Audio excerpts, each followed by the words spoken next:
નમસ્કાર મિત્રો, મારું નામ અનુરાધા છે અને મારી ઉંમર 28 વર્ષની છે. હું એક મધ્યમ વર્ગીય પરિવારમાંથી આવું છું. મેં મારું ગ્રેજ્યુએશન પૂરું કર્યું અને અભ્યાસ પૂરો થતાં જ ઘરના લોકોએ મારા માટે સંબંધ જોવાનું શરૂ કર્યું.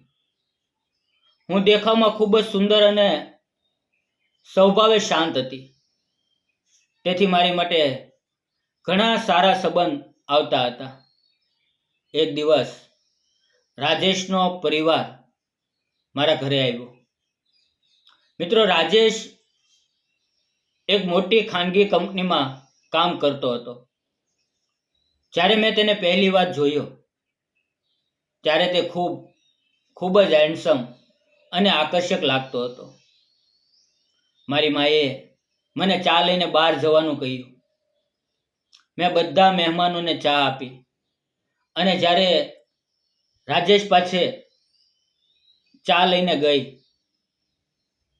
ત્યારે તે મને એકી ટશે જોઈ રહ્યો.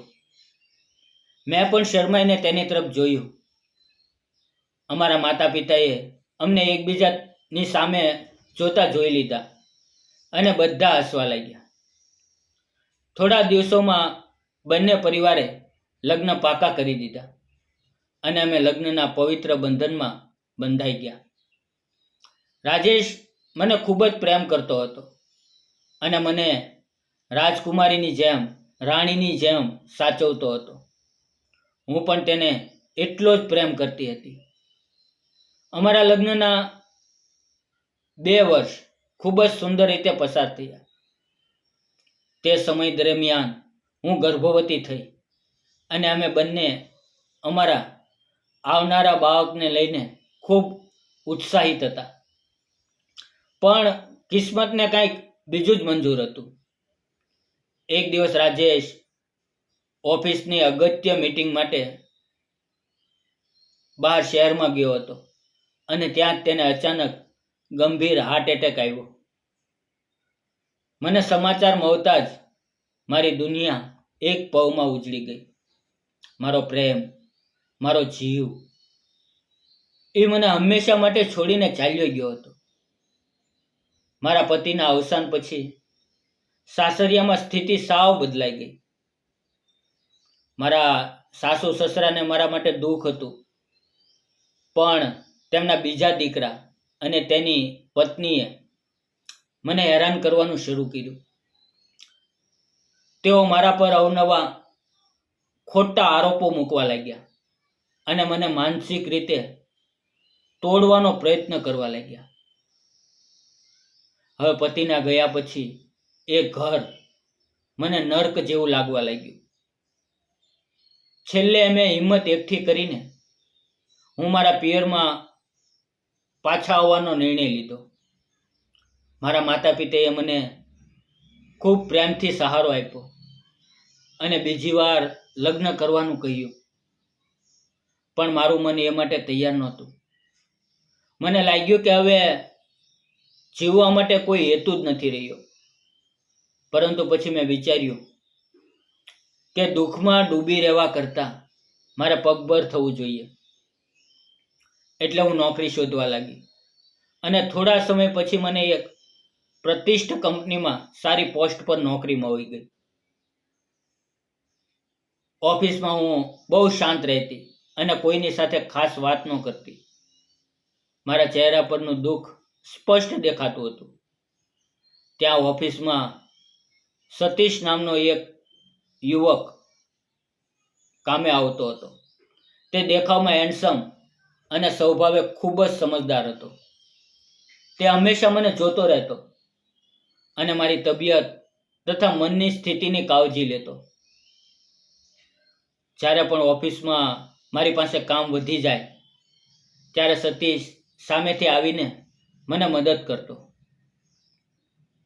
શરૂઆતમાં મેં કામમાં મદદ લેવાની ના પાડી, પણ તે ખૂબ જ પ્રેમ અને વિવેકથી મારી સાથે વાતો કરતો, વર્તન કરતો, એટલે મેં મદદ સ્વીકારી.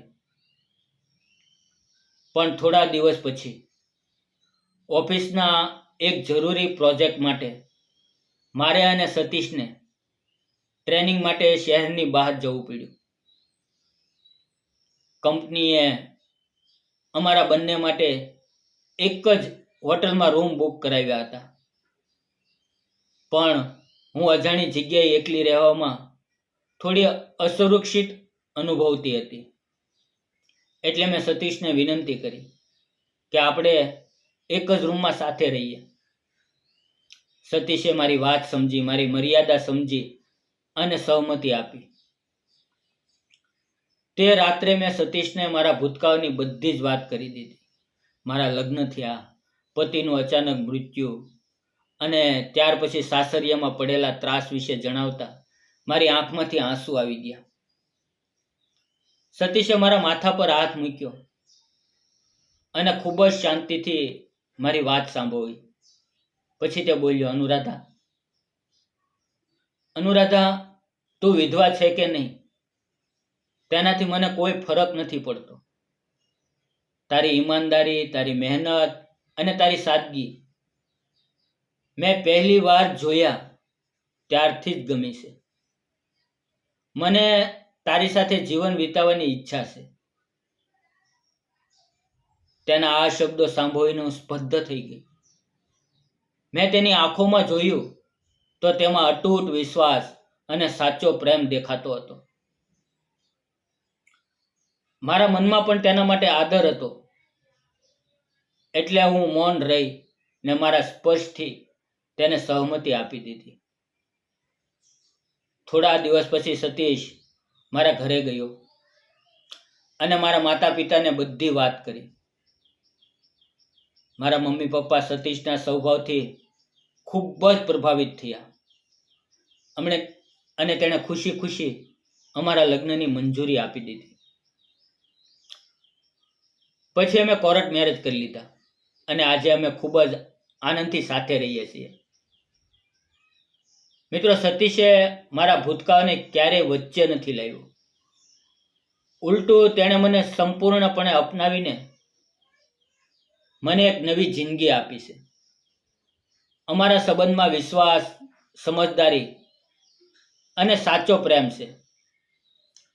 મિત્રો, જીવન ક્યારેય બધું જ છીનવી લે છે, પણ હિંમત એમાં જ છે કે તૂટી ગયા પછી ફરીથી ઊભા થવું અને જીવનને એક નવી તક આપવી. જે લોકો તમારા ભૂતકાળને ભૂલીને તમારા વર્તમાન અને ભવિષ્યને પ્રેમ કરે છે તે જ સાચા જીવન સાથી હોય છે. મિત્રો, તમને આ વાર્તા કેવી લાગી? શું તમને લાગે છે કે વિધવા સ્ત્રીએ પોતાના હકનું સુખ મેળવવા માટે ફરી લગ્ન કરવા જોઈએ? તમારા વિચારો નીચે કોમેન્ટમાં જરૂર જણાવજો. અને આવી જ નવી વાર્તાઓ સાથે ફરી મળશું આવતીકાલે. પણ તે પહેલાં એક વાત મિત્રો, કે આ વાર્તા સંપૂર્ણ રીતે કલ્પિત છે. આની અંદર આવેલા કોઈ પણ પાત્ર, ઘટના કે સ્થળનો કોઈ પણ જીવતા કે મૃત વ્યક્તિ સાથે સંબંધ નથી. આ ફક્ત મનોરંજન અને શૈક્ષણિક હેતુ માટે બનાવવામાં આવી છે. કૃપા કરીને તેને વાસ્તવિક જીવન સાથે જોડશો નહીં. અને હા, આવતીકાલે વિડીયો જોવાનું ચૂકશો નહીં. ત્યાં સુધી તમારું ધ્યાન રાખો, ખુશ રહો, સુરક્ષિત રહો. ધન્યવાદ મિત્રો. જય હિન્દ.